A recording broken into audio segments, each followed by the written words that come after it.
is it important to you? My parents are immigrants, so I want them to feel safe in here. When they go to work, I want to not have to worry that they won't come back. If we didn't get involved, right now, Los Angeles would be burning, just like it was burning a number of months ago with all the houses that were lost. Los Angeles right now would be on fire. Before you believe another word out of Trump's mouth, watch this video because what you're about to hear might shock you.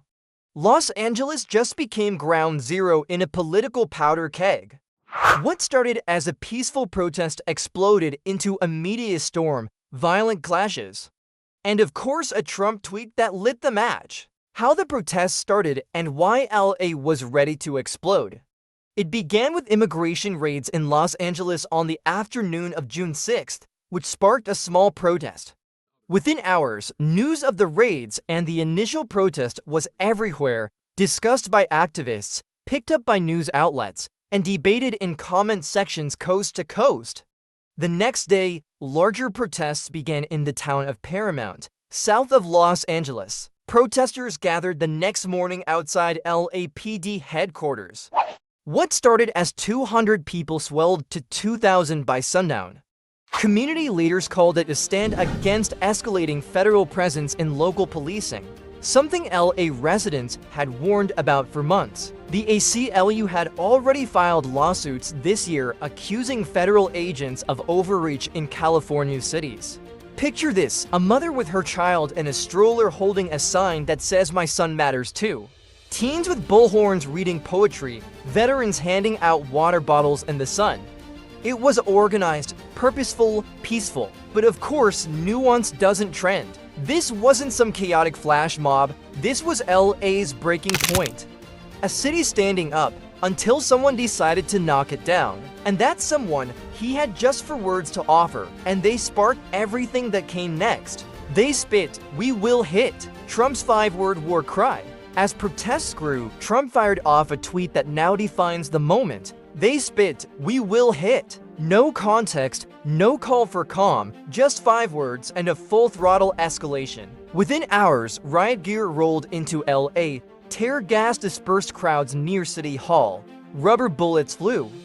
Reporters caught federal agents pushing medics and detaining peaceful demonstrators. Imagine this, you're standing in Pershing Square with a friend, chanting peacefully, and suddenly a flashbang explodes 3 feet from your feet, all while the president tweets like he's playing Call of Duty. Because obviously, the way to earn respect from citizens is to respond to non-violent protest like it's an MMA match. Trump wasn't interested in dialogue, he wanted a headline, and he got it. But the next chapter was even messier, because LA wasn't just a protest, it became a battleground between two leaders, and Trump made it personal. Trump versus Newsom, the West Coast showdown. Governor Gavin Newsom responded forcefully, calling the deployment purposefully inflammatory and announcing legal action based on potential violations of state sovereignty under the Posse Comitatus Act. His agents are arresting dishwashers, gardeners, day laborers, and seamstresses. That's just weakness masquerading as strength. Donald Trump's government isn't protecting our communities, they're traumatizing our communities. And that seems to be the entire point. California will keep fighting. We'll keep fighting on behalf of our people, all of our people, including in the courts. Just yesterday, we filed a legal challenge to Donald Trump's reckless deployment of American troops to a major American city. Trump fired back, threatening to withhold federal funding, with harsh criticism directed at Newsom at a Phoenix rally. Though no specific quotes like weakling or clown have been verified, analysts note the tone was sharply personal. But behind the scenes, tensions were even more dangerous. According to multiple sources close to the administration, Trump even floated the idea of having Newsom arrested. He's an incompetent governor. Look at the job he's doing in California. He's destroying one of our great states, and simply for refusing to comply, for refusing to call in the National Guard, for saying he didn't need the military. A sitting U.S. president threatening to detain a governor for not agreeing with him. Let that sink in. Is this what we're spending military dollars on? Enforcing one man's opinion because he can't admit he's wrong? Newsom held a press briefing the next morning demanding the troops withdraw. Legal experts pointed again to the Posse Comitatus Act, a federal rule that prohibits using the military for domestic law enforcement. Meanwhile, Trump threatened to pull funding from California altogether. Now picture this: a governor trying to protect his citizens while the president live streams insults and sends troops. LA residents looking for leadership and instead getting a playground argument with the nation watching. If you've ever seen two uncles argue at Thanksgiving, you've got the general vibe. Except this time, tear gas was involved. This wasn't about safety, it was about ego. Trump wanted to flex, Newsom refused to bow, and in the middle, thousands of Californians caught in a game of political dodgeball. The moment it turned violent, June 6th, the sun had just set. What was a peaceful scene suddenly changed. A bottle flew from the crowd and federal agents responded like it was a missile. Flashbang devices, tear gas, rubber bullets were used against crowds, including journalists and medic.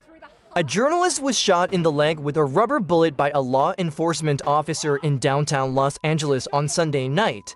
Even international media reported the use of unmarked vans pulling people off the street. Protesters choking in tear gas, sirens howling.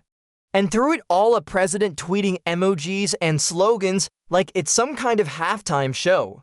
Because nothing screams democracy like responding to civil disobedience with military tactics.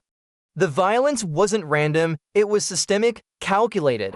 The message? Dissent will be met with dominance, but the most strategic move of all?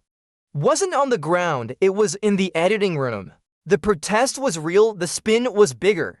Within days, the Trump campaign released a hard-hitting ad showing dark music, footage of broken windows and fires, and warning voters, this is Biden's America, omitting scenes of peaceful protest to highlight chaos. The footage, almost entirely from LA, from protests triggered by Trump's own decisions. Fact-checkers at Reuters and Politico confirmed the clips were intentionally edited, many taken out of context.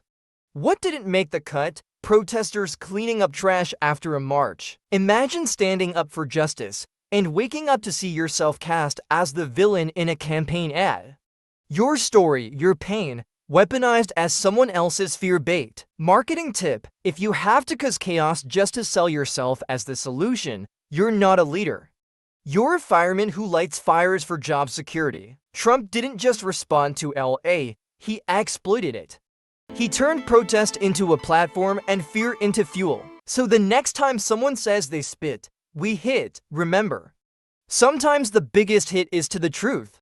Buckle up, we're zooming way in. This is California. Massive, gorgeous, basically its own country.